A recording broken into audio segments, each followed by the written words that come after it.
నరకాసురుడు చనిపోతే దీపావళి జరుపుకున్నట్టు నేడు మెదక్లో బీజేపీ గెలిస్తే అంత సంబరాలు జరుపుకున్నారని మెదక్ బీజేపీ ఎంపీ రఘునందన్ రావు అన్నారు.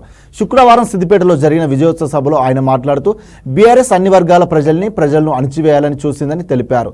ఫలితంగా పార్లమెంట్ ఎన్నికల్లో ఒక్క సీటు కూడా గెలవలేకపోయిందన్నారు. తన గెలుపును మల్లన్న సాగర్లో తన చితి తాను పేర్చుకొని మరణించిన రైతు మల్లారెడ్డికి అంకితం చేస్తున్నట్లు తెలిపారు.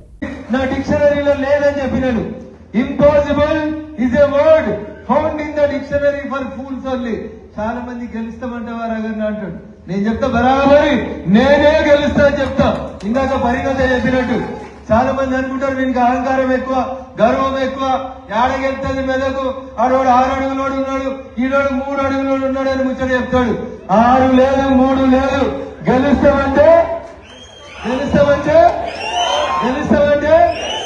ఇది కాన్ఫిడెన్స్. ఇది నెపోలియన్ చెప్పిండు. అమెరికాకు అధ్యక్షుడిగా పోటీ చేసిన అబ్రహం లింకన్ నిరూపించిండు. 18 సార్లు పోటీ చేసి ఓడిపోతే కూడా నేను అమెరికా అధ్యక్షుడిగా గెలవాలని కష్టపడితే గెలిచిండు, అమెరికా అధ్యక్షుడైండు. రఘునందన్ కూడా కలితే చిన్న పల్లెటూరు బొప్పపురంకి వచ్చిన 500 నోట్లు ఉన్న కాడికి వెళ్ళి యాడికి పంపిణీ మీరందరూ అరే నాడు భారత రాజ్యాంగాన్ని రాసిన బిఆర్ అంబేద్కర్ కూర్చున్న సెంట్రల్ హాల్లో మనం కూర్చుంటే వాడి శివాయి ఒక దర్శనం. ఎందరో మంది యోధులు మేధావులు ఈ దేశాన్ని పాలించినటువంటి ఉద్దండులు కూర్చున్నటువంటి పార్లమెంట్ సెంట్రల్ హాల్లో మొట్టమొదటి భారతీయ జనతా పార్టీ ఎన్డీఏ ఎంపీల సమావేశమై నరేంద్ర మోడీ గారికి అందరూ ఒకప్పుడు డ్రీమ్, ఒక్కొక్కరు యోధులు కనబడుతున్నారు. ఓ పక్కన నరేంద్రుడు, ఇంకో పక్కన రవిశంకర్ గారు ఇట్లా చెప్తా ఉంటే అక్కడ ఉన్నటువంటి పార్లమెంట్ లో మనం టీవీలో కట్టుకపోయి చూసినటువంటి గొప్ప గొప్ప నాయకుల పక్కన నాకు కూర్చోవడానికి కుర్చీ కల్పించినటువంటి మా మెదక్ నియోజకవర్గ ఓటర్ మహాశైలకి జీవితకాలని చెప్తా ఉన్నారు. మీకు కూడా ఒకటే నా విజ్ఞప్తి, రగన్న గెలిచిండు అయిపోయింది. ఇక రగన్న బొమ్మని రేపు సర్పంచ్ గెలిపిస్తాడా బరాబరి గెలిపిస్తాడు. మీ అడుగులో ఉంటాడు, మీ కష్టంలో బరాబర్ రగన్ ఉంటాడు. మీరు దావత్ ఇచ్చిన రోజు మీ ఎంపీ సాబ్ రాకపోవచ్చు, కానీ రగన్ కష్టం వచ్చిందంటే బరాబర్ అందరికంటే ముందుంటుంది మీ ఎంపీ రఘునందన్ తప్ప ఇంకొకటి కాదు. అందుకని మీరు కూడా రగన్న సీనియర్ 100 కిలోలు ఉన్నాడు, ఈయన మీద నేను కౌన్సిలర్కి వెళ్తానా సర్పంచ్కి వెళ్తానా అని డౌట్ పడద్దు. శత్రువు ఎవడనేది అవసరం లేదు, నీ కాన్ఫిడెన్స్ ఎంత అనేది ముఖ్యం. వెంకటరామరెడ్డి 1,00,000 కోట్లకు అధిపతి. ఎన్ని కోట్లకి? 1,00,000 కోట్లకు అధిపతి. 100 కోట్లకు ఎకరం చొప్పున 10 ఎకరాలు కొన్నాడు. అంటే 1000 కోట్లు వైట్ మనీ పెట్టి భూమి కొన్నాడు. వాడికి 200 కోట్ల లెక్క అయితాయా? వాళ్ళ సార్కి ఏమన్నా లెక్క అయితాయా? మరి మన ముందు లెక్క పెట్టినవా? గట్టి పోస లెక్క తీసి 200 కోట్లని ఆ 7 పాయల దుర్గమ్మ కాళ్ళ కాడ పెట్టి నిలబడ్డవా లేదా? మెదక్ నిలబడ్డదా లేదా? గెలుస్తామని ఇదే ఫంక్షనాలో చెప్పిన నేను. గెలిచినవా లేదా? ఎవరి కృషి?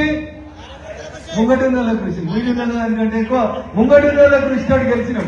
ఎందుకంటే ప్రతి బూతులో ఎదురుకున్నాడు 1000 వంచితే, మందు వంచితే, వాళ్ళు బెదిరిస్తే ఏ రోజు కూడా తెలవచ్చలే.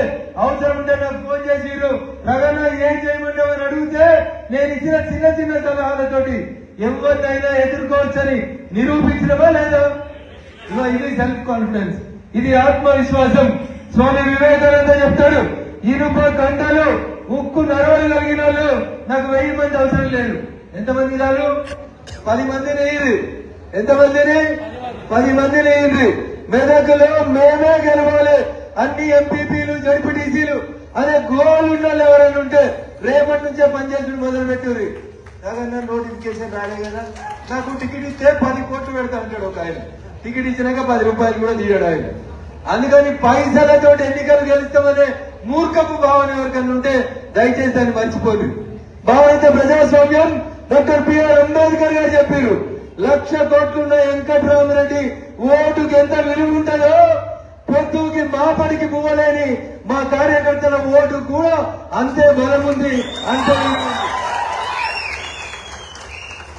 కొద్దిసేపటి క్రితం ఈడీఓలు వచ్చినట్ట పాపం. యాడికి? నీకు ఇక్కడ వెంకటరామరెడ్డి దగ్గర రాలేదు, అది చిన్నది అది పక్షి. మాజీ ముఖ్యమంత్రి చంద్రశేఖరరావు గారి మీద ఈడీ ఇప్పుడే కొద్దిసేపటి క్రితం కేసు నమోదు చేసింది. ఏం చెప్తారు? చెప్తారు, మరి చెడగొట్టకురా, ఎవరికి అన్యాయం చేయకురా, అన్యాయం చేస్తే పాపం కలిగి పోతామని చెప్తారా చెప్పరా?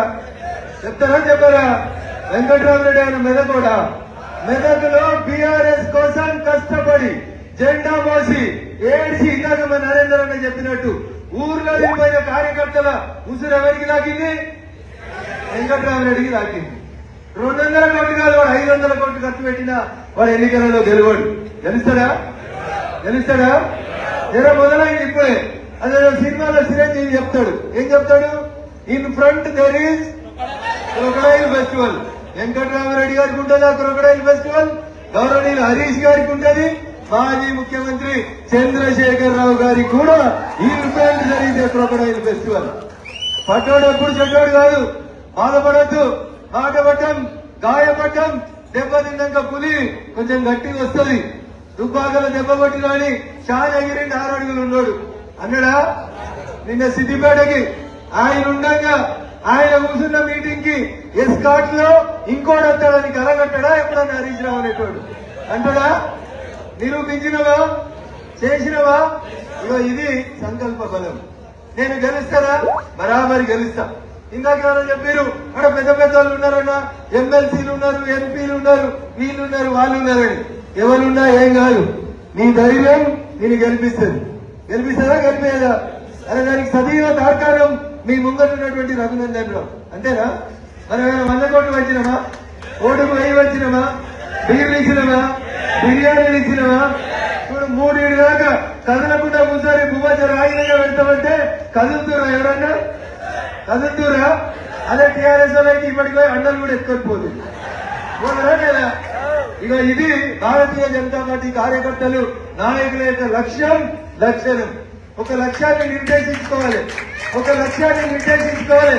నేను సర్పంచ్ కావాలి, నేను ఎంపీపీ కావాలి, నేను ఎమ్మెల్యే కావాలి. ఈ కష్టంలో ఏడు దాకైనా పోవాలి. మనం ఏడు పోవాలి, 7 దాకైనా పోవాలి. శ్రీశ్రీ ఒక మాట చెప్తాడు, చాలా సభలలో చెప్తా నేను. పోతే పోని, నేను ఈ యుద్ధంలోకి దిగినాక చాలా మంది పోయిరు. పోతే పోని, దాంట్లో సతీ ఉందా, సుతుడు ఉన్నాడా, ఇంకెవరు ఉన్నారా పట్టించుకోకు. యుద్ధం మొదలు పెట్టిన తర్వాత యుద్ధం గెలిచేదాకా మళ్ళీ వెనకాల తిరిగేది చూడొద్దు. పోయిన దాంట్లో ఎవరు పోయిందనేది దాని గురించి పట్టించుకోవద్దు. పోతే పోని సుతుల్ సతుల్, వస్తే రాని కష్టాలు నష్టాలు. కానీ లక్ష్యం ఏంటి? మెదక్ పార్లమెంట్ గెలవాలే, నరేంద్ర మోడీ గారికి గిఫ్ట్ ఇవ్వాలనుకున్నాం. ఇచ్చినవా లేదా? ఒకరోజు పొద్దున్నే సోదరి కరీనం పరిమిత ఫోన్ చేసి, అన్న యాడున్న ఓనది గజోల్ ఏరియాలో తిరుగుతున్న తల్లి అన్న, అర్జెంట్ గా నేను కలవాలి, నేను వస్తా అన్నది. ఇంత దూరం ఎందుకు, నేను అటు వచ్చినప్పుడు చూద్దాం అంతే అన్నాడు. కాదని అర్జెంట్ గా నీతో 2 మాటలు మాట్లాడాలని వచ్చింది. అన్న నాకు భయం అవుతుంది, ఎదురు ముందు బాగా డబ్బులు ఖర్చులు పెడతా ఉన్నారు,